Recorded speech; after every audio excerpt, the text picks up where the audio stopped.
কিমান যেন অতুলনীয় আছিল সেই দিনবোৰ, য'ত কাজিয়াৰ মাজেৰে মৰম বিলাইছিলোঁ। হুলস্থুল কৰিলে গোটেই ক্লাছটোৱে বেঞ্চৰ ওপৰত উঠি মাৰ খাইছিলোঁ। ব্ৰেক হ'লেই নানাৰ ঘৰত হৈ থকা আমলখিৰ কাৰণে কিমান যে নাটক কৰিছিলোঁ।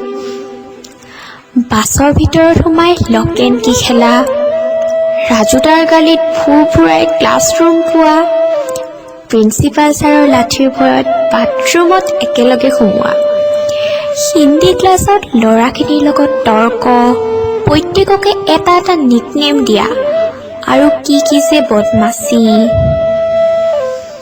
আমাৰ ক্লাছৰ এটা খাছ খুবিয়াত আছিলে, ক্লাছৰ কোনোবাই কান্দিলে সকলো ইম'চনেল হৈ পৰে।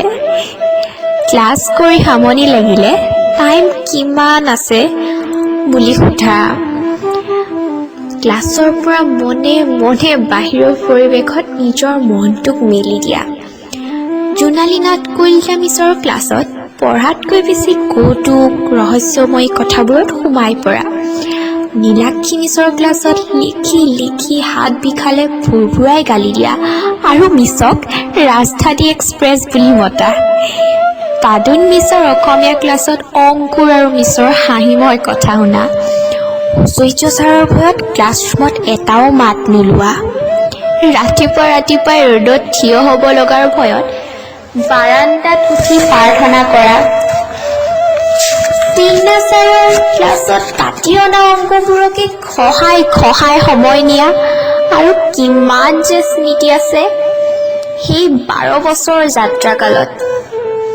সময়বোৰ ৰখাই ঘূৰি যাব পৰা হ'লে আকৌ ঘূৰি গৈ আমেজ ললোহেঁতেন সেই মৰমবোৰ, ছাৰ মেমৰ সঁহাৰিবোৰ, গালিৰ মাজেৰে উজ্জ্বল ভৱিষ্যতৰ কামনাবোৰ, আশীৰ্বাদবোৰ, আমাৰ সেই মৰমৰ জাতীয় বিদ্যালয় তিনিচুকীয়াখনলৈ।